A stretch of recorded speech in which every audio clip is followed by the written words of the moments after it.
Hello, continuing what we were talking about last time, the best way to get the best tone out of your instrument is to breathe as high as possible. We talked about this, we've done a whole bunch of exercises in class.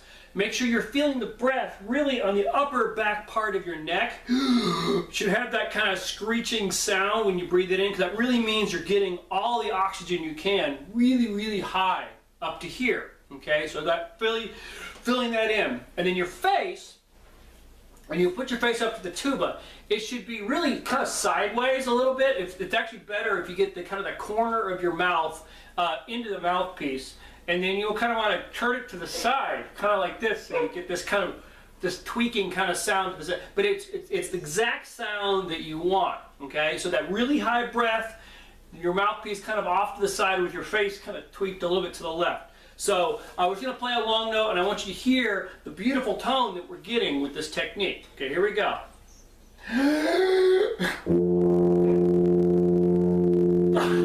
See how great that was? See how that full, huge sound I'm getting out of the instrument? Good. All right, so the next thing we want to talk about is the fingerings. Right? You got to make sure that you have the right fingerings to play the scale. So obviously, C major scale, C is with one finger down, right? D with two fingers down. E, 3 fingers, and F, 4 fingers. Obviously, it's the fourth note of the scale, right? 1, 2, 3, 4, okay? And then G, we just take off the first finger. That's G. A, we take off that finger. B, and then finally the upper octave C. Okay, so C, D, E, F, G, A, B, C, right? So we're going to do 2-octave scale, C major scale, using that fingering, okay? All right, so here we go. Again, remember, breathe really, really high. You should feel it really at the top of your neck here, and have your mouth kind of off to the side. Okay, here we go. Here we go. 1, 2, ready, and.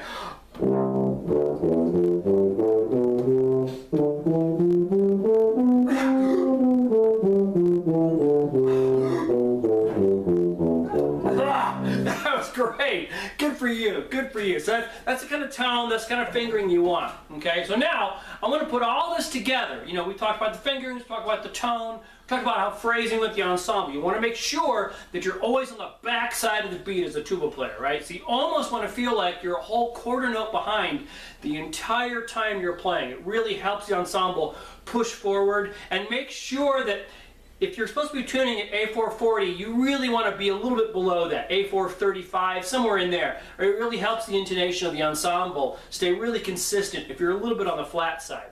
So this is one of my favorite songs. I like to sing along with this one a lot. This is called Ride of the Valkyries. All right, this is by Mendelssohn. All right, this is one of my favorite tunes. So again, listen for the tone and watch the fingering, because this is in C major, just like the scale you were doing. So here we go. Ready? And.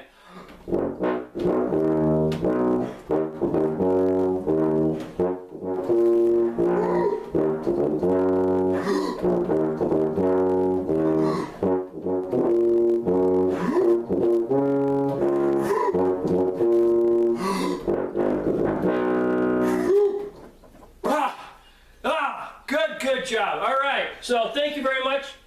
We'll continue on. Make sure you're doing this at home, working really hard on getting these instruments up to par. So, all right. Thank you very much.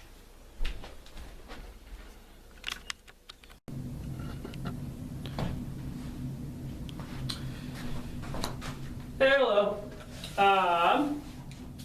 So today we are doing triangle, one of my favorite instruments. I hope you're enjoying, and hopefully the edited fixed cymbal video is up and working, and the bass drum should have gone up last night. I think I've ironed out the technical issues. We'll find out. Let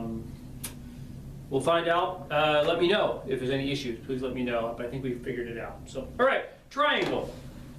One of the reasons I love the triangle is that it's a good opportunity to really hit home the concept of not only tone, but also love of our instrument. Right? This is an instrument that gets a lot of derision, a lot of people kind of putting it down, and because of the simplicity of it. It's just a triangle, right? But there is a depth that you can get out of it, that you can really bring out some really gorgeous notes. And if you care about the triangle, if you're caring about this, to me, it shows a level of caring about everything that you do in the percussion world, right? So when you see the kid playing the triangle and they're like banging away at it, obviously they don't care about it, but what that's really saying to me is they don't really care about playing percussion, they don't really care about what they're doing. So to me, taking pride in this instrument is just an opportunity to really kind of show the love for percussion that we would have. So first of all, triangle. The triangle that you want to get for your band, again, if you have one triangle to get, it is this triangle. This is the Alan Abel, A-B-L-E, Alan Abel. I better double check that spelling. Let me check here.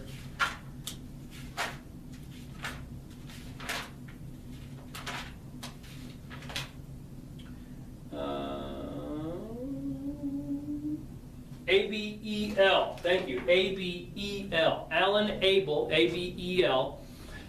He was principal with Philadelphia for a long time, and this is the triangle that he came up with. This is a great triangle. Another triangle that I recommend is the Grover triangles.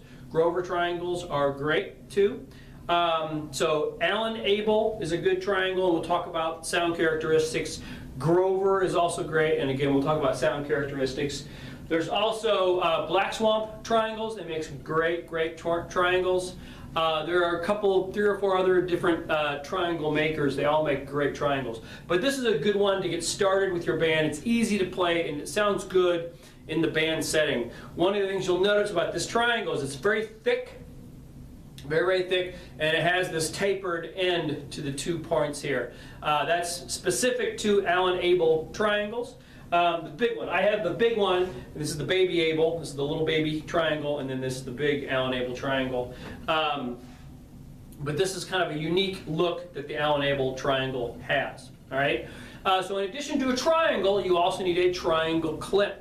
Triangle clips are really overlooked, and this is one of the most important parts of the triangle, and is the easiest to kind of screw up. So all I do is I go to the hardware store, you go to the clamp section of the hardware store, and you just get a cheap clamp that you can get there at the hardware store. It's nothing special, all right? You can buy specific triangle clips, which are great. There's some really high-end $100 triangle clips that you can buy that if you're a pro, maybe you want them. I've never used anything but these. I bought these, made these 20 years ago, and I've still been using the same things, okay? But you have to do some modifications to it when you get it. So in most triangles, or most clips, when you buy them, they have a hole right here. Underneath this piece of plastic is a hole.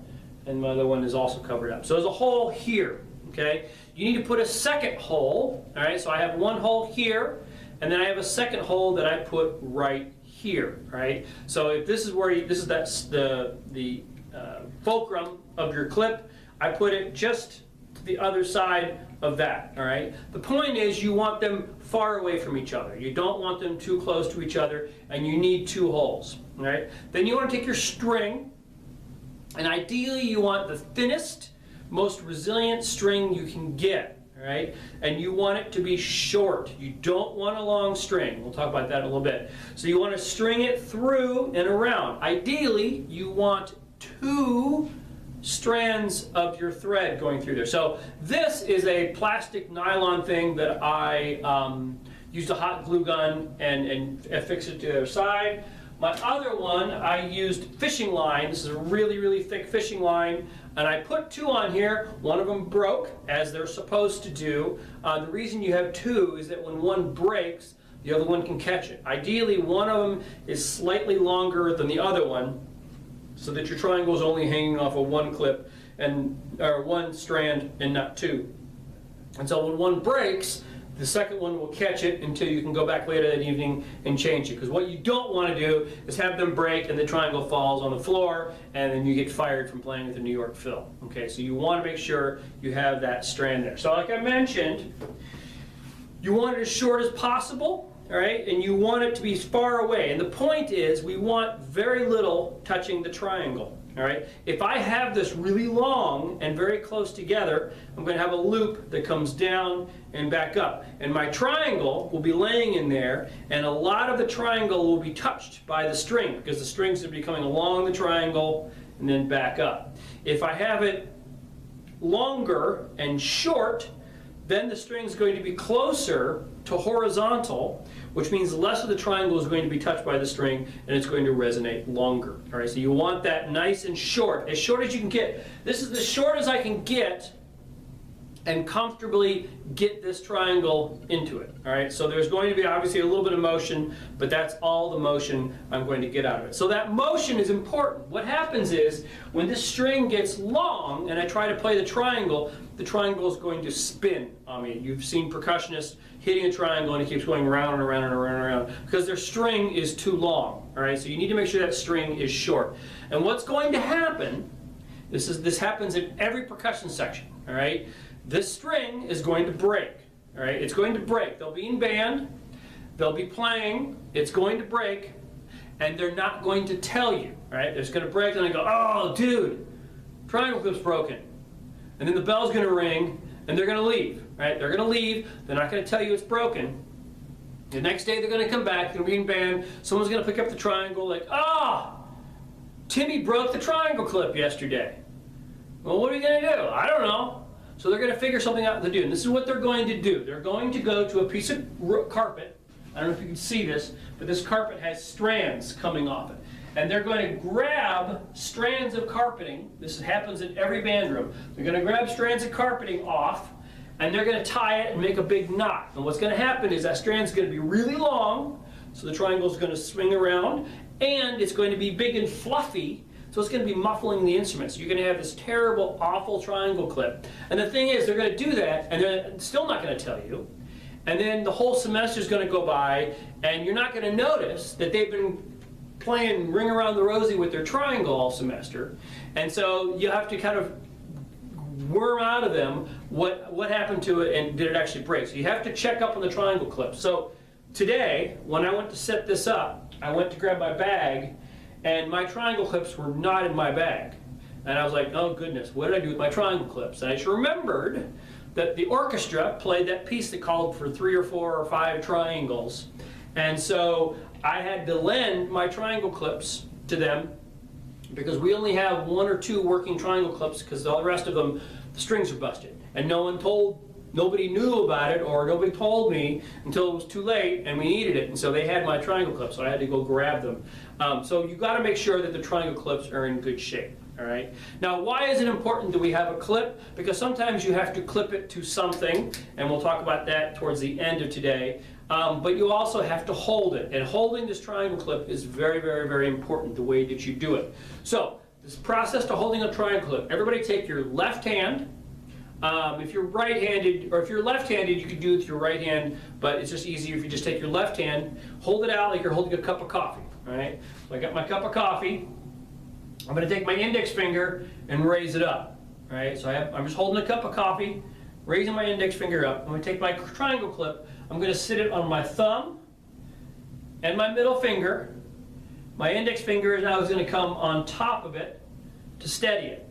All right. So I'm holding the triangle clip on my thumb and my middle finger with my index finger coming to steady it. All right. Why do we do this? The reason to do this is many, many reasons. One, my hand's by my side. If I want to play the triangle and I bring my hand up, this is very ergonomic, right? This is how my body wants to be. So this really fits my body, right? I don't have to tweak my hand. I see sometimes people holding the triangles like this, or they've got some weird contorted, and they're going to hurt themselves, they're going to hurt their wrists. So it's very ergonomic, fits my body really, really well. I can also have my triangle clip,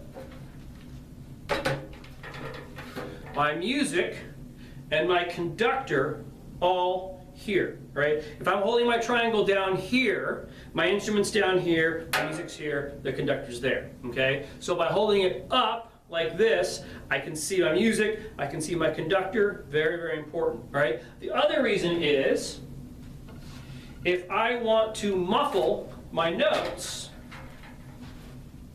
I can do so with my pinky and ring finger, okay? Which we have to do quite often, especially if you're playing the Pink Panther. Does anybody remember that at all? Probably not. You probably saw the Steve Martin movie, maybe, when you were kids. I'm going back to the 70s with the cartoon, actual Pink Panther. Anyway, so using your pinky and your ring finger to muffle the instrument. Okay, we can also, and we're in this position, we can also do vibrato. I'm not sure if it's going to come off in the video, but I can do vibrato by just tilting my hand this way. Right? It makes it really easy to get that effect. Okay, so holding the triangle clip is really, really important. Again, we want to hold a cup of coffee, index finger up, thumb, middle finger, index finger holds it on top, just like that. Okay, really important. It's a great way to hold the triangle. Any other way, it's kind of bush league. Okay, this is really how you want to hold it. Sometimes if you have a fancy smancy triangle clip, you have to slightly make modifications because it's a different shape than this. But almost every triangle clip uses the same concept with the string like that, a flat surface, and you're holding it like that. Okay? All right. Triangle beaters. There's a lot of different triangle beaters you can make or buy. The school owns the Grover set of beaters, which are fine. These are Stoessel, S-T-O-E-S-S-E-L. They're hard to find, so I wouldn't bother looking for these. You can make them. When I was in school, I went to the hardware store. I got 5 different diameters of steel rod. I cut them in approximately this length. I took some rubber tubing, put them on the end, and now I have a whole set of triangle beaters. I still have them, and they're great. They work wonderfully. But any triangle beater is good, except for the ones that have the crook at the end. If you see a triangle beater that has this shepherd's crook at the end, do not use it. It's an awful, terrible beater. Doesn't work well. That's designed so you can hang it on it if you're in like kindergarten, okay, which you're not, right? You're teaching high school kids or middle school kids. So you get a triangle beater that doesn't have that on there. It doesn't work. And if you do have rubber on your sticks, make sure they're not hitting it with the rubber end. I've had a lot of kids, they'll actually hit the triangle with the rubber end. You always hit it with metal, right? You want to make sure you're hitting it with metal. All right. All right, when we're playing a triangle, when we want a good sound, what we don't want is a really clean, crystalline, definite pitch. All right, so the tone we do not want is this. All right, I can actually sing that pitch. I can actually hum that pitch. All right, I can hum that. I think I sang the wrong pitch.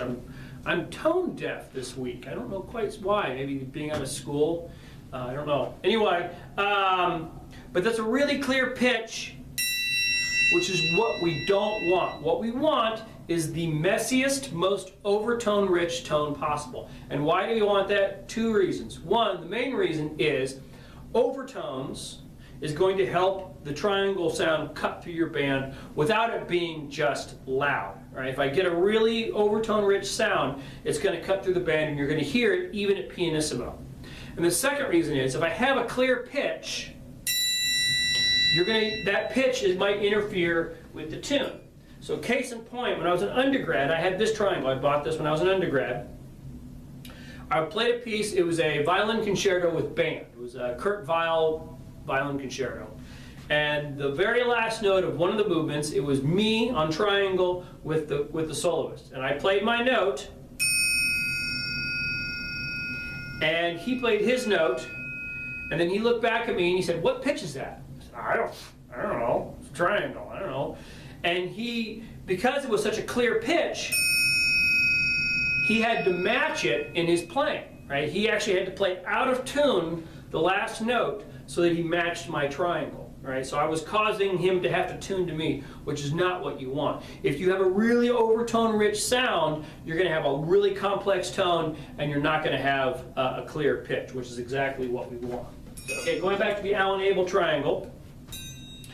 To get your overtone rich sound, we need to hit the instrument at a 45-degree angle. Okay, so 45-degree angle can be many different angles. So we're looking at, we'll look at it this way. So for hitting it on the side, we'll talk about where to hit it in a second. If we hit it on the side, this is 90 degrees coming at it sideways. Okay, this is 90 degrees coming at it from the back side. 45 degrees would be halfway between that. So 90, 90, 45. If I'm hitting on the bottom, coming up and down would be 90 degrees, coming at it would be 90 degrees, halfway between there is 45. So you can see how I'm holding it. This is 90, 90, 45. 45 degrees is the angle we want. The reason we want 45 degrees, if I hit it 90 degrees, the instrument vibrates this way and this way. All right, it vibrates in two directions. If I hit it at a 45-degree angle, I get the overtones because the instrument starts to twist. It's actually twisting in addition to that. So let's listen to the difference in the sound. So this is 90 degrees. This is what I just played for you. 45 degrees.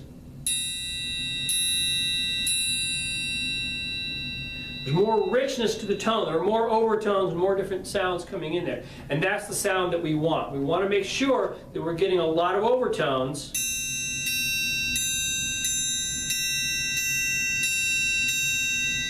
Versus very thin nasal tone that way. Okay, we want that really rich overtone sound. Okay? Now, where do we play? We play on two possible sides. We either play on the bottom toward the closed end, or we play on the side, the closed side, somewhere on that side.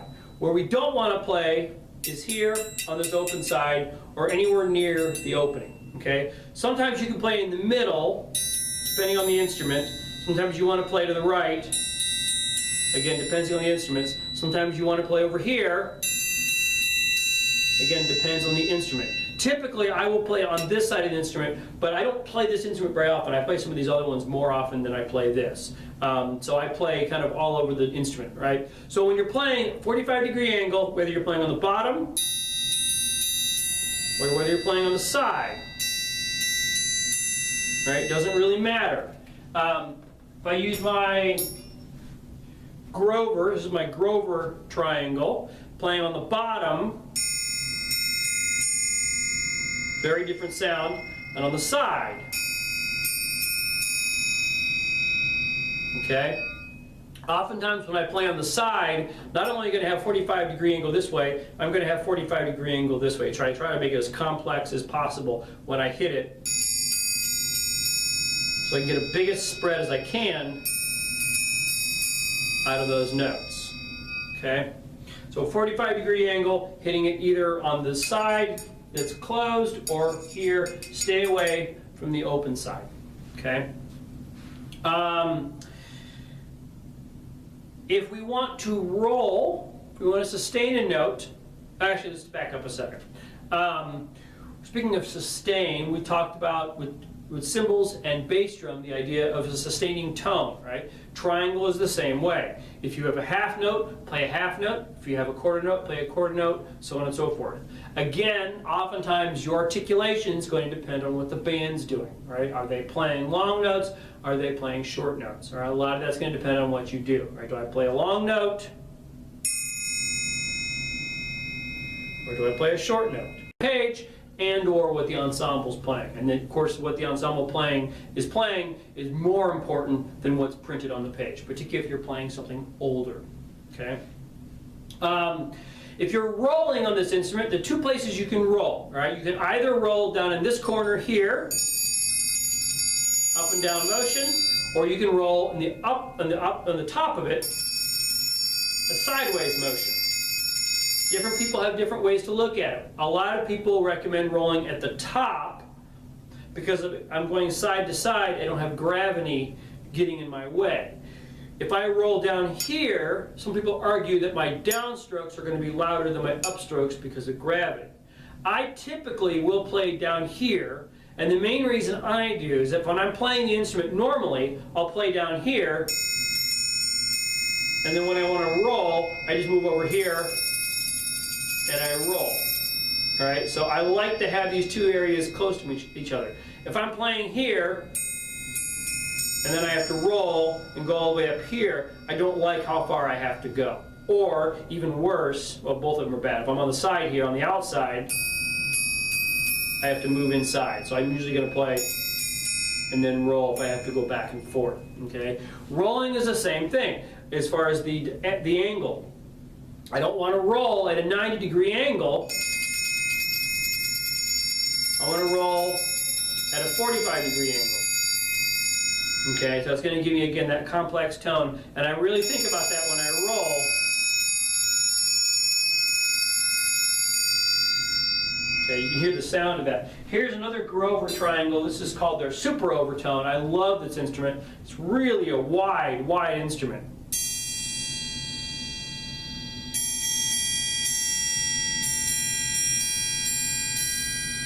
I love the sound of that instrument. Okay, it really is super, super wide. The other instrument that I have, this is a hand-hammered triangle from Sabian. I like this too. Again, it's another color. These are all different options that you can use for the sound that you want. Okay. So we talked about 45-degree angle, playing in the corner for the rolls, either or. We didn't talk about gripping the triangle beater. It's not rocket science. I typically, depending on what I'm playing, I will typically try to use finger strokes as much as I can, kind of like we did on timpani. And the reason I do that is it's lighter and it's not going to pound the instrument so much. Okay, so if I'm using a lot of this motion, if I have to do a lot of roll,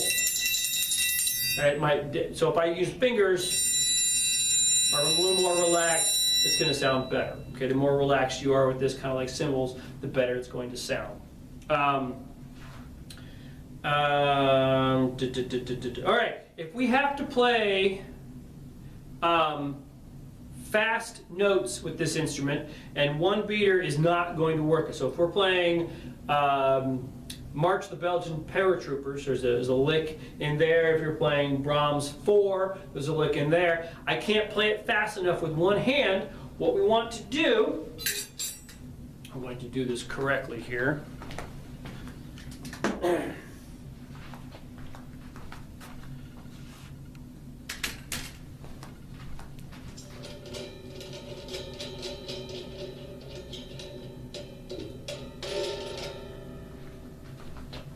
All right, so we want to suspend the triangle, but we don't want to suspend it from a music stand. We don't want to have it sitting on a music stand.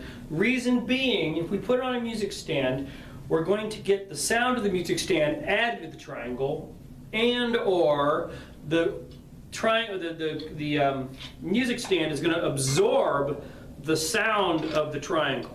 Okay, so we're not going to get a really good tone. So what I want to do is this is the cheapest, easiest way to do this. You just get a cymbal stand. Doesn't have to be a boom stand. This works really well. You get a piece of wood, you put a hole in it. You mount it on your cymbal stand. I get a second clip. Clip it to the instrument. And I can suspend it on this piece of wood. All right, and the wood is going to isolate it from this. All right, so it's going to sound good. It's not going to steal the notes away from the triangle, volume away from the triangle. So to again play with two beaters, you want to make sure you have matching beaters. All right, two of the same size, and you're going to play on the top of the instrument just like you play a snare drum. Typically, I will play French grip just to be a little bit lighter.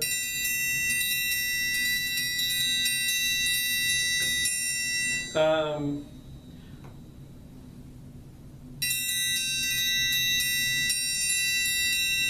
think that's how Belgian Paratroopers go, something like that. I haven't played it in a long time. But playing fast notes, you play up here, ideally trying to get that 45-degree angle. All right, but you can still play with like you're playing a snare drum. I don't play, like I said, palm down. Right, that might be dead. Okay, that brings up a point that I should have mentioned earlier, the beater size.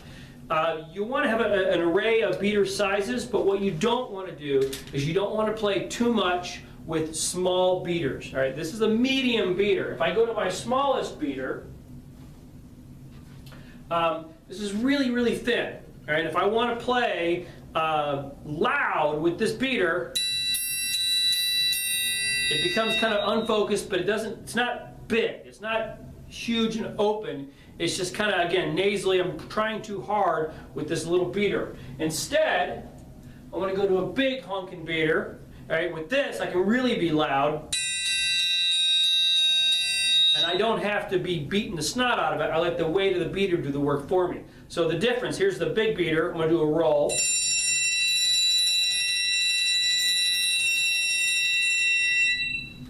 And then the little beater, same roll, same technique, right?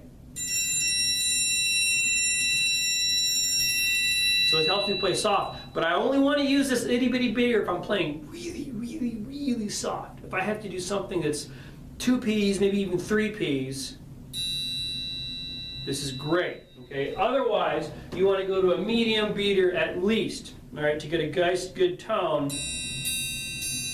out of the instrument. Okay. All right.